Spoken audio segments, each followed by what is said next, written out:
رمضان اور ہمارے اخلاقی معاملات۔ رمضان مبارک کی مقدس ساعتیں ہم پر سایہ فگن ہو رہی ہیں۔ قمری اور شمسی مہینوں کے فرق کی بنا پر اب کئی برس تک رمضان کا مہینہ موسم گرما میں آیا کرے گا۔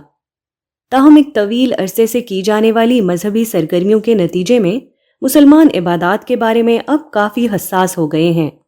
لہٰذا امید ہے کہ انشاءاللہ سخت ترین گرمی کے موسم میں بھی مسلمانوں کی غالب اکثریت موسم کی شدت اور روزے کی طوالت کے باوجود اس عظیم عبادت کو پوری ہمت اور یکسوئی کے ساتھ ادا کرے گی۔ تاہم اس کے ساتھ سابقہ تجربات و مشاہدات کی بنیاد پر یہ بات پورے اعتماد کے ساتھ کہی جا سکتی ہے کہ روزے کے ساتھ وہ ساری اخلاقی خرابیاں جوں کی توں جاری و ساری رہیں گی جنہوں نے ہمارے معاشرے کو ظلم و فساد سے بھر دیا ہے۔ ہمارے ہاں کے ایک مذہبی انسان کا تصور۔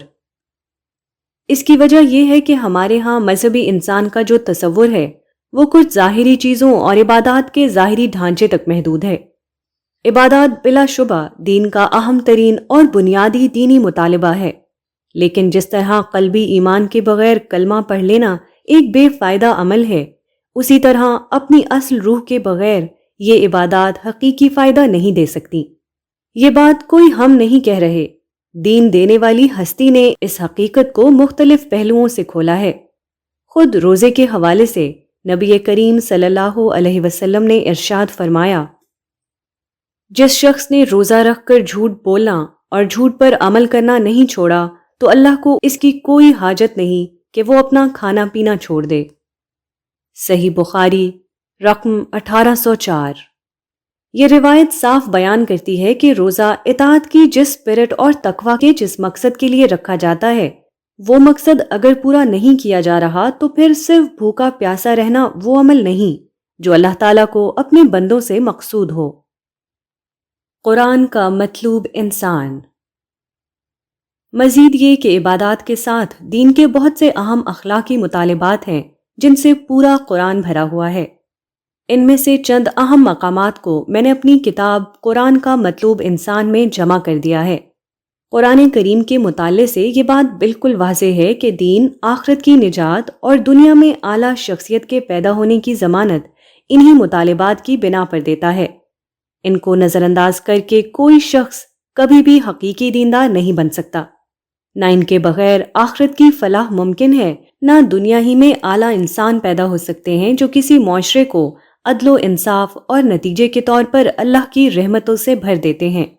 مگر ہمارے ہاں یہ سانحہ ہے کہ ہمارے دینی فکر میں یہ اخلاقی مطالبات غیر اہم ہیں۔ تاہم اگر دین کے اصل ماخذ کو پڑھا جائے تو اس معاملے میں کسی قسم کی غلط فہمی کا کوئی امکان باقی نہیں رہتا۔ خود روزے کی عبادت کی تفصیل جس طرح قرآن مجید میں بیان ہوئی ہے، اس سے یہ حقیقت صاف واضح ہو جاتی ہے کہ یہ اخلاقی مطالبات عبادات جتنے ہی اہم ہیں، بلکہ عبادات اور خاص کر روزے کی عبادت کے بیان کے ضمن میں اس حقیقت کو بالکل کھول دیا گیا ہے کہ اس عظیم عبادت کا مقصد ہی لوگوں کو ان اخلاقی مطالبات کی ادائیگی کے لیے تیار کرنا ہے۔ رمضان اور اخلاقی رویے۔ روزے کا حکم قرآن مجید کی سورہ بقرہ میں دیا گیا ہے۔ یہ کئی پہلوؤں سے قرآن مجید کی اہم ترین سورت ہے۔ اس سورت کے آغاز میں بنی اسرائیل کو ان کے جرائم اور خاص کر بے خوفی کی نفسیات کی بنا پر امامت عالم کے منصب سے فارغ کرنے کا اعلان کیا گیا ہے۔ اس کے بعد ایک نئی امت یعنی امت مسلمہ کو اس منصب پر فائز کیا گیا ہے، جس کے بعد نئی امت کو ایمان و اخلاق کی بہترین حالت میں لانے کے لیے ہدایات اور خاص کر اپنی سب سے بڑی نعمت یعنی شریعت عطا کی گئی ہے۔ روزوں کا حکم شریعت کے قوانین کے اسی سلسلہ بیان میں رکھا گیا ہے، مگر وہ جس طرح اور جس ترتیب سے بیان کیا گیا ہے اس کا سمجھنا بہت اہم ہے۔ روزے سے قبل اللہ تعالیٰ نے انسانی جان کی حرمت کو برقرار رکھنے کے لیے قصاص کا حکم دیا۔ آیت 177 تا 179، یعنی قاتل کو اس جرم میں سزائے موت دی جائے۔ اس کی طاقت اور سماجی حیثیت سے قطع نظر قاتل جو بھی ہو اسے بہرحال سزا ضرور ملنی چاہیے۔ پھر جان کے بعد مال کی حرمت کے حوالے سے احکام شروع ہوتے ہیں۔ آیت 181 تا 182، عرب میں طاقتور وارث کمزوروں کو وراثت کے مال سے محروم کر دیتے تھے۔ چنانچہ اس ظلم کو روکنے کے لیے ایک ابتدائی حکم یہ دیا گیا کہ مرنے والا اپنی زندگی کے آخری مرحلے میں جب موت قریب ہو تو یہ معاملہ طے کر کے جائے۔ دونوں احکام کے ضمن میں تقوی کا ذکر ہے۔ اس کی وجہ یہ ہے کہ جان کا معاملہ ہو یا مال کا، انسان ایک دفعہ بے خوفی کی نفسیات میں مبتلا ہو جائے تو پھر دنیا کی کوئی طاقت اسے دوسروں پر ظلم و تعدی سے نہیں روک سکتی۔ اللہ کا طریقہ تو یہ ہے نہیں کہ وہ دنیا میں ہاتھ پکڑ کر لوگوں کو ظلم و زیادتی سے روکے۔ رہے انسان تو ان میں سے جو طاقتور ہوگا وہ اپنی منمانی کر لے گا، جہاں موقع ملے گا وہ لوگوں کی جان اور مال پر ظلم ڈھائے گا۔ ایسے میں صرف عدل پر مبنی احکام اور تقوی کی نفسیات ہے جو معاشرے کو اس ظلم سے محفوظ رکھ سکتی ہے۔ چنانچہ ایک طرف تو انتہائی منصفانہ احکام دیے گئے اور دوسری طرف تقوی کی اہمیت کو بیان کیا گیا، مگر تقوی کی اہمیت کے ساتھ یہ بھی بتانا ضروری ہے کہ یہ پیدا کیسے ہوگا۔ چنانچہ اسی مقصد کے لیے یہ اہتمام کیا گیا کہ مال سے متعلق احکام ابھی ختم نہیں ہوئے کہ تقوی کی اس کیفیت کو پیدا کرنے کے لیے بیچ ہی میں آیات 183 تا 187 میں روزے کی وہ عظیم عبادت فرض کی گئی جس کا مقصد ہی تقوی پیدا کرنا ہے۔ چنانچہ ارشاد فرمایا گیا، ایمان والو تم پر روزہ فرض کیا گیا ہے جس طرح تم سے پہلوں پر فرض کیا گیا تھا تاکہ تم اللہ سے ڈرنے والے بن جاؤ۔ سورہ بقرہ آیت 183۔ یہ روزے سے متعلق پہلی آیت ہے اور اس سلسلہ کلام کی آخری آیت کے الفاظ یہ ہیں۔ اللہ اسی طرح اپنی آیتیں لوگوں کے لیے واضح کرتا ہے تاکہ وہ تقوی اختیار کریں۔ سورہ بقرہ آیت 187۔ یعنی بات تقوی سے شروع ہوئی اور تقوی پر ہی ختم ہوئی۔ یہی تقوی یا خدا خوفی جو ہر سرد و گرم میں انسان کو اطاعت پر آمادہ کرتی ہے، روزے کا اصل مقصود ہے۔ پھر روزے کے بعد بغیر کسی وقفے کے وہی حرمت مال کا موضوع پھر اٹھا لیا جس پر پہلے گفتگو ہو رہی تھی۔ ارشاد فرمایا، اور اپنے مال باہمی طور پر باطل طریقے سے مت کھاؤ۔ سورہ بقرہ آیت 188۔ اس طریقے کی حکمت۔ احکام کی یہ ترتیب اس بات کا صاف اعلان ہے کہ معاشرے میں اگر ظلم ہو رہا ہے، قاتل آزاد ہیں، بے لگام ہیں، قصاص نہیں لیا جا رہا، انسانی جان کی حرمت ہر روز پامال ہو رہی ہے، معصوموں کو قتل کیا جا رہا ہے اور مجرم دندناتے پھر رہے ہیں، دہشت گردی اور خوف کی فضا عام ہے، مجرموں کو تحفظ دیا جا رہا ہے، طاقتور طاقت کے زور پر اور اہل علم قلم اور زبان کی طاقت پر قاتلوں کا تحفظ کر رہے ہیں، عدالتوں میں عدل نہیں ہو رہا بلکہ وہیں پر بے گناہوں کو سنگسار کیا جا رہا ہے، لوگوں کا مال اگر باطل طریقے پر کھایا جا رہا ہے، ان کی زمینوں پر قبضے ہو رہے ہیں، بھتہ اور تاوان وصول کیا جا رہا ہے، ملاوٹ عام ہے، ظالمانہ منافع خوری، رشوت، لوٹ مار، کرپشن کا کلچر اگر عام ہے تو اطمینان رکھیے، اس معاشرے کے لوگ کتنے ہی روزے رکھ لیں، اللہ کے ہاں کوئی روزہ قبول نہیں ہو رہا، کچھ کا اس لیے کہ وہ روزہ رکھ کر اس ظلم میں حصے دار ہیں اور کچھ کا اس لیے کہ وہ اس ظلم کے خلاف خاموش ہیں۔ روزہ صرف اس محدود اقلیت کا قبول ہوگا جن کے دل میں صرف خدا کا خوف ہوگا اور ہر دوسرے خوف سے بلند ہو کر اس ظلم کے خلاف آواز اٹھائیں گے۔ وہ دہشت گردی کو دہشت گردی کہیں گے، وہ ظلم کو ظلم کہیں گے، قتل کو قتل کہیں گے، بھتہ و تاوان کو بھتہ کہیں گے، کرپشن کو کرپشن کہیں گے، زمینوں پر قبضے کو حرام کہیں گے، ظالمانہ منافع خوری، رشوت، کرپشن کے خلاف سینہ سپر ہو کر کھڑے رہیں گے۔ باقی جو لوگ یہ سب کام کرتے ہیں اور عین رمضان میں اس ظلم و ستم کا ارتکاب کرتے ہیں، وہ اطمینان رکھیں، روزے کا نتیجہ اس دنیا میں تقوی ہے، اگر وہ نہیں نکل رہا تو آخرت والا نتیجہ بھی نہیں نکلے گا، وہ جنت میں نہیں جائیں گے، ان کا انجام جہنم کی آگ ہے، کیونکہ انہوں نے میرے آقا کے فرمان کے مطابق روزہ تو رکھ لیا مگر روزہ رکھ کر جھوٹ، ظلم، ناانصافی کو نہیں چھوڑا، وہ دنیا میں نافرمانی سے نہیں بچے تو آخرت میں جہنم سے بھی نہیں بچ سکتے۔ وہ اپنے آپ کو کچھ بھی کہتے رہیں اور کچھ بھی سمجھتے رہیں، یہی ان کا انجام ہے۔ رمضان کا مہینہ، حاصل کیا کرنا ہے؟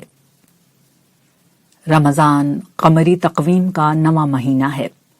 یہ مہینہ مسلمانوں ہی کے لیے نہیں، انسانوں کے لیے بھی بہت اہم ہے۔ یہ وہ مہینہ ہے جب گمراہی کے صحرا میں بھٹکتی انسانیت کی صدائے العطش آسمان نے سنی اور باران ہدایت کو عرب کے بیابانوں پر برسنے کا حکم دیا۔ پھر اس سرزمین سے ہدایت کے وہ چشمے ابلے جن سے پوری انسانیت سیراب ہو گئی۔ یہ وہ مہینہ ہے جب ظلم کی چکی میں پستی اور سسکتی ہوئی انسانیت کی صدائے العدل کا جواب کائنات کے بادشاہ نے عدل سے نہیں احسان سے دیا، اس طرح کہ قیامت تک کے لیے قرآن کو وہ فرقان بنا کر زمین پر اتارا کہ جس کی ہدایت نے دھرتی کو امن و سکون سے بھر دیا۔ ماہ رمضان ایک دفعہ پھر اہل زمین کے سروں پر سایہ فگن ہے، اس حال میں کہ آج ہر طرف ظلم اور گمراہی کا دور دورہ ہے۔ انسانیت کے مصائب کا علاج آج بھی یہی ہے کہ قرآن کی ہدایت لوگوں کے سامنے رکھی جائے اور لوگ اسے قبول کر لیں۔ اللہ تعالیٰ نے قرآن اور رمضان کے تعلق کو اس طرح بیان کیا ہے۔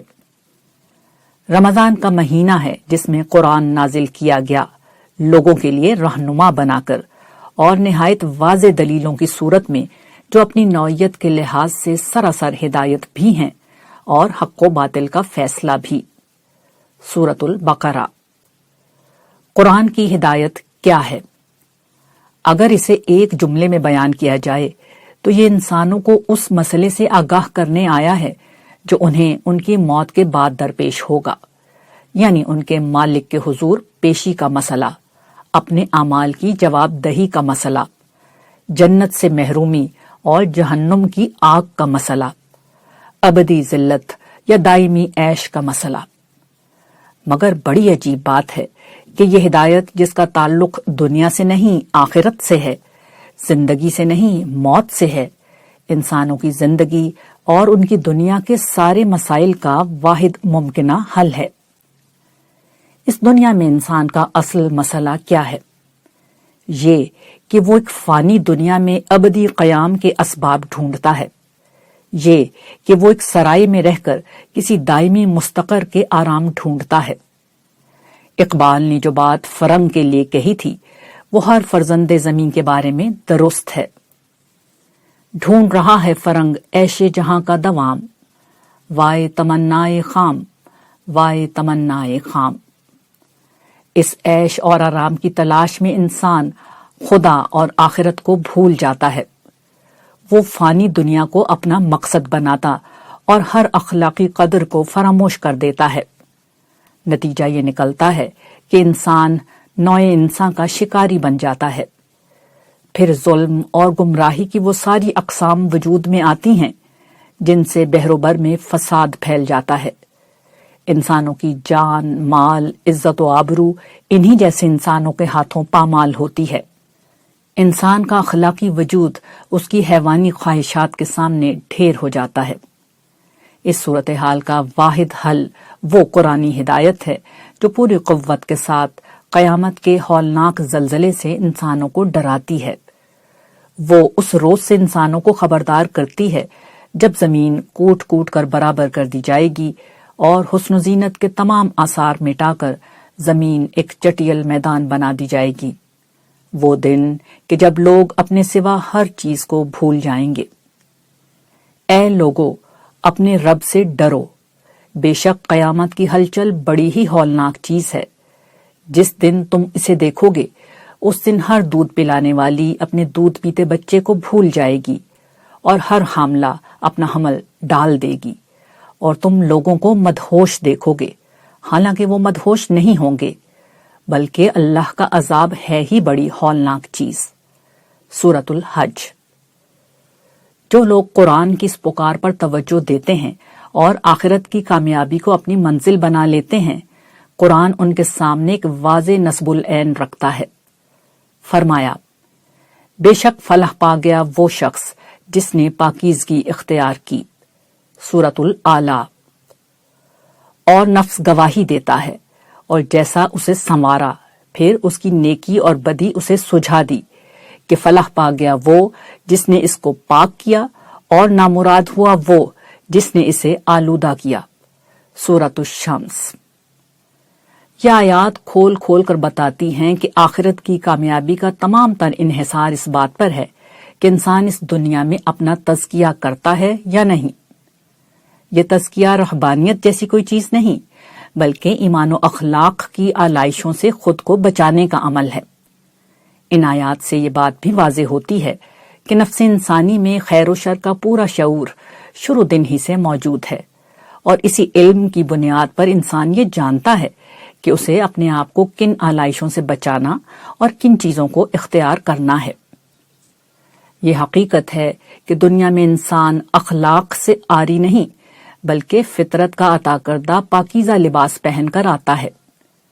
اس لباس فطرت کے دامن میں شرک کا کوئی داغ اور الحاد کا کوئی دھبا تک نہیں ہوتا، اس پر ظلم کا میل اور ہوس کی گندگی نہیں لگی ہوتی، مگر دنیا میں موجود شیطانی ترغیبات، حیوانی خواہشات اور ماحول کے اثرات انسان کو گمراہی کے راستوں پر ڈال دیتے ہیں۔ وہ فطرت میں موجود خیر و شر کے تصورات کو بھول کر خواہش نفس کی پیروی اختیار کرتا ہے۔ جیسے جیسے وہ اس راہ پر آگے بڑھتا ہے، یہ گرد آلود راستہ دامن دل اور لباس فطرت کو غلیظ سے غلیظ تر کرتا چلا جاتا ہے۔ غفلت کی دھول اور سرکشی کی کالک فطرت کے حسن کو نری غلاظت میں بدل دیتی ہے۔ انسان پہلے پہل خیر و شر کی تمیز کھوتا ہے، اور پھر معاشرے میں ہر شر خیر اور ہر خیر شر بن جاتا ہے۔ فطرت میں پیدا ہو جانے والی اس کجی کو دور کرنے کے لیے اللہ تعالیٰ نے ہر دور میں پیغمبر بھیجے، کتابیں اتاری، بھولا ہوا سبق یاد دلایا، اور آخر میں رسول اللہ صلی اللہ علیہ وآلہ وسلم پر قرآن اتارا۔ قرآن نہ صرف تزکیے کے نصب العین کو انسانوں کے سامنے رکھتا ہے، بلکہ ایمان و اخلاق اور فکر و عمل کی آلائشوں کی بھی نشاندہی کرتا ہے۔ قرآن کی اس ہدایت کی روشنی میں ہر بندہ مومن کی زندگی کا نصب العین یہ ہونا چاہیے کہ وہ اپنے آپ کو فطرت میں موجود اور قرآن میں بیان کردہ ان آلائشوں سے بچائے۔ انسان جیسے ہی یہ عمل شروع کرتا ہے، اس کا براہ راست نتیجہ اس کے اخلاقی وجود پر مرتب ہوتا ہے۔ شرک و الحاد کی گندگی کو دھونے کے بعد انسان اپنے جیسے انسانوں کو خدا بناتا ہے، نہ خواہش نفس کو اپنا معبود ٹھہراتا ہے۔ آخرت کی کامیابی کا نصب العین تقاضا کرتا ہے کہ انسان کی جان، مال، وقت اور صلاحیت کا ایک حصہ لازماً ذاتی مفادات سے بلند ہو کر صرف کیا جائے۔ ایسے پاکیزہ لوگوں کے معاشرے میں نہ طاقتور کمزوروں پر ظلم کرتے ہیں، نہ اہل ثروت غربا سے بے نیاز اپنی خرمستیوں میں مگن رہتے ہیں۔ انسان اپنے ابنائے نو کے ساتھ اس یقین کے ساتھ معاملہ کرتے ہیں کہ کل روز قیامت ہر معاملہ رب العالمین کی عدالت میں پیش کیا جائے گا، وہ عدالت جہاں فیصلے مادی نہیں بلکہ اخلاقی قانون کی بنیاد پر ہوں گے۔ چنانچہ دھوکہ، فریب، بددیانتی، خیانت، جھوٹ اور معاشرے میں پائی جانے والی ان جیسی تمام اخلاقی گندگیاں اوصاف حمیدہ کے لیے جگہ چھوڑ دیتی ہیں۔ یوں دھرتی نور ایمان سے چمک اٹھتی ہے۔ فلاح آخرت اور اس کے لیے پاکیزگی کے حصول پر انسان کو متحرک کرنے والی سب سے بڑی چیز خدا کے حضور پیشی کا خوف، اس کی پکڑ کا اندیشہ، اس کے عذاب کا ڈر اور اس کا تقوی ہے۔ یہ تقوی ہی وہ چیز ہے جو روزوں کی فرضیت کا اصل مقصود ہے۔ ارشاد ہوا، ایمان والو، تم پر روزے فرض کیے گئے جس طرح تم سے پہلوں پر فرض کیے گئے تھے تاکہ تم اللہ سے ڈرنے والے بن جاؤ، سورۃ البقرہ۔ یہ تقوی کیسے پیدا ہوتا ہے؟ اس طرح کہ رمضان میں قرآن کی بار بار تلاوت انسان کو جہنم کے عذاب اور خدا کی پکڑ سے بے خوف نہیں رہنے دیتی،